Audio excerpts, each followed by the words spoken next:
So hello everyone, how are you all?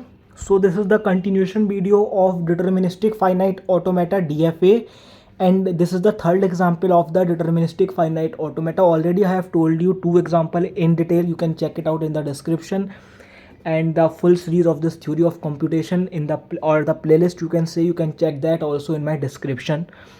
So let's start the today's video, that is the construction of DFA, which accept a language of all string starting with A and ending with B. So let's see what I have to do in this.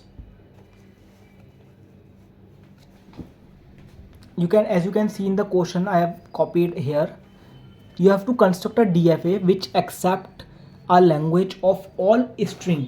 मतलब आपको अब एक DFA बनाना है जो क्या करेगा, accept करेगा all the language of all string which is starting with A and ending with B. सो पहले आपको ये आइडेंटिफाई करना होगा कि ये DFA कौन सी वाली लैंग्वेज को एक्सेप्ट कर रहा है. तो आइडेंटिफाई करने के लिए कैसे करते हैं, let me first tell you. As you can see over here, जो आपके अल्फ़ाबेट्स हैं वो क्या हो सकते हैं, या तो ए या बी. अब इस ए और बी से जो आपकी लैंग्वेज बन सकती हैं वो कौन कौन सी लैंग्वेज है, वो है ए या बी या दो. अगर उसमें बात करूँ लेंथ में तो A B A, double B, triple A, double A B, इसी तरीके से एंड सो ऑन. इतनी इनफाइनाइट लैंग्वेज बन सकती है ए और बी के कॉम्बिनेशन से, जो 1 लेंथ, 2 लेंथ, 3, 4, 5, 6, 7, हजारियों लेंथ, करोड़ों लेंथ तक की बन सकती हैं. पर उन हजारियों करोड़ों लेंथ में से आपको सिर्फ वो ही लैंग्वेज एक्सेप्ट करानी है DFA को जो क्या हो रूल में, वो स्ट्रिंग जो शुरुआत ए से हो रही हो और बी से ख़त्म हो रही हो. तो यहाँ पे अगर आप देखोगे तो यहाँ पे एक ही लेंथ की स्ट्रिंग है जो कि ए है. Am I right? एक ही है string A. So it is starting with A, but is it ending with B? No. It is starting with B, it will not accept. Starting with A but ending with B, will it accept? Yes or no? No. It is starting with A but ending with B. So this is my smallest string which can be generated by the DFA. So I have write it over here. This is the minimum या फिर I can say smallest string. अब इसके बाद क्या होगा, इस तरीके से अगर मैं देखूँ, एक स्ट्रिंग ऐसी होनी चाहिए यहाँ स्टार्ट ए से हो रही हो, बी से एंड हो रही हो, और इसके बीच में कितने भी ए आ जाएं, कितने भी बी आ जाएं, या कितने भी ए और बी के कॉम्बिनेशन आ जाएं, या तो कहने यानी कि ए बी, कितने भी ए आ जाएं, कितने भी ए और बी के बीच में बी आ जाएं इधर, या कितने ए या बी के कॉम्बिनेशन आ जाएं इसके बीच में. ये I hope this is clear. So सबसे पहले आपका काम क्या था, मैंने बताया था आपको एक ऐसा DFA बनाना होता है जिसमें वो ही स्ट्रिंग एक्सेप्ट करे जो आपको दी गई है. यानी कि सारी तो आ ये सकती हैं, लेकिन एक्सेप्ट कौन सी करे, ये वाली जो स्टार्ट ए से हो रही हो एंड बी से हो रही हो. तो सबसे छोटी स्ट्रिंग ये है ए बी, तो इसको बनाते हैं. चलिए, तो मिनिमम स्ट्रिंग कैसे बनाते हैं आपको मैंने ऑलरेडी बताया हुआ है. आप कौन सी स्टेट पे होंगे, एक स्टेट होगी आप Q0 पे हैं, ये आपकी इनिशियल स्टेट है, और आपने जब इस पे ए दिया तो आप पहुंच गए Q1 स्टेट पे. जब आपने इसमें बी दिया तो आप पहुंच गए Q. ऐसी सबसे छोटी स्ट्रिंग बनानी है, ए दिया तो यहाँ पहुंचोगे, बी दिया तो यहाँ पहुंचोगे, और जैसे यहाँ बी दोगे यही आपकी बन जाएगी फाइनल, क्योंकि इसी स्टेट पे तो पहुंच के आपकी मिनिमम स्ट्रिंग खत्म हो रही है. ये आपकी फाइनल स्टेट है. Is it clear? अब इस हिसाब से आपकी कितनी स्टेट हुई इस वाले में, 3 स्टेट्स हुई आपकी.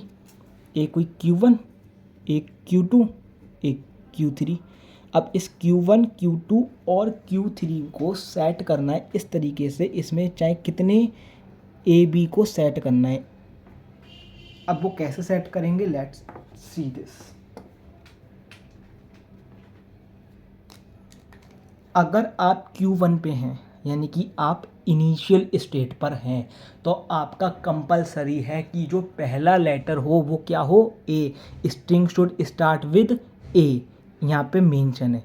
तो अगर बी आ जाएगा तो क्या वो एक्सेप्ट होगा शुरुआत में? नो. तो इसका मतलब अगर आपने बी दिया Q1 पे इनिशियल स्टेट पे, अगर आपका बी ए आता है तो भैया वो आगे पहुँचेगा, लेकिन अगर बी आ गया तो वो एक अलग ही स्टेट पहुंच जाएगा Q4 पे, क्योंकि बी को तो एक्सेप्ट ही नहीं करना है ना. वो पहुंच गया अलग स्टेट पे।